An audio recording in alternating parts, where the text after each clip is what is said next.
सभागृहामध्ये कोणता मुद्दा तुम्ही सत्ताधाऱ्यांचा उपस्थित करणार आहात? नाही, मला असं वाटतं आज पहिला दिवस आहे अधिवेशनाचा. काही शासकीय कामकाज आहे, शोक प्रस्ताव असतो. त्यावेळी कामकाज असं मला वाटत नाही. परंतु मला वाटतं जनतेसमोर सरकारसमोर उभे आहेत. प्रामुख्यानं या राज्यामध्ये कायदा सुव्यवस्थेचा प्रश्न निर्माण झाल्यामुळे हे राज्य आहे का गुंडा राज्य आहे अशा प्रकारची स्थिती निर्माण झालेली आहे. आणि शेतकऱ्यांची स्थिती तर शेतकऱ्यांना तर आज देमाय धन्नीठ आहे अशा प्रकारची स्थिती शेतकऱ्यांची आहे. कोणती मदत सरकार करत नाही, फक्त घोषणाबाजी करतं आहे.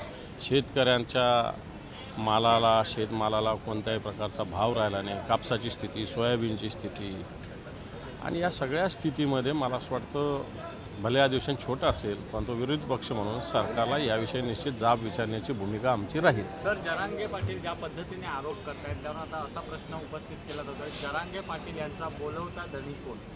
हे बोलवता धनी शोधण्यापेक्षा जे त्यांनी आरोप केले त्याची चौकशी केली पाहिजे असं मला वाटतं.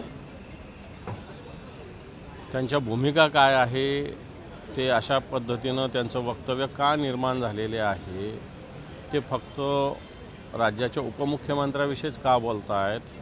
बोलवते धनी त्यांच्याच आजूबाजूचे तर नाही, उपमुख्यमंत्र्याचा हा पण विचार केला पाहिजे ना. तुम्ही दुसरीकडे कशाला बोट दाखवताय. बोलवते धनी राज्याचे मुख्यमंत्री किंवा दुसरे उपमुख्यमंत्री तर नाही ना, अशा प्रकारची सुद्धा शंका आमच्या मनात येते. तुम्ही तर वेगळंच बोलताय. कारण त्यांचं ज्या पद्धतीनं या आंदोलनात मागच्या काळात एकनाथ शिंदे महाराष्ट्राचे मुख्यमंत्री पुढाकार घेत असताना त्यांचं पूर्णपणे चुप्पीच होती दोघांची, दोन्ही उपमुख्यमंत्र्यांची.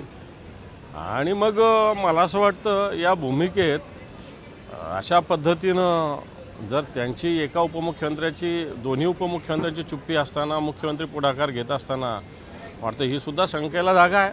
आणि म्हणून बोलवता धनी दुसरे उपमुख्यमंत्री किंवा मुख्यमंत्री तर नाही ना, अशी आमच्या मनात शंका आहे. जरांगेची सुरुवातीला आरक्षणाची भाषा होती, मात्र नंतर आता त्यांची आरक्षणाची भाषा होती, मात्र आता त्यांची राजकीय विरोधी पक्षनेत्यांची भाषा पाहायला मिळतात. ते आता सांगतात की शरद पवारांचे सहकारी कोण सोडून गेले, पंकजा मुंडेंचं काय झालं, प्रत्येक पक्षातल्या नेते नाही, त्यांचा आरोप देवेंद्रजी फडणवीसांवर आहे.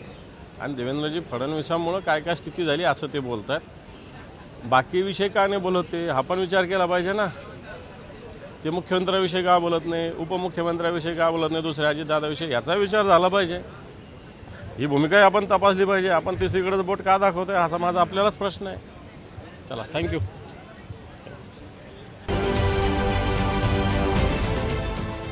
देश विदेशातील प्रत्येक घडामोडींचे लाईव्ह अपडेट मिळवण्यासाठी आता साम टीव्हीच्या सर्व सोशल मीडिया प्लॅटफॉर्मला लाईक, फॉलो आणि सबस्क्राईब करा. तसंच सर्व नोटिफिकेशनसाठी बेल आयकॉन प्रेस करायला विसरू नका.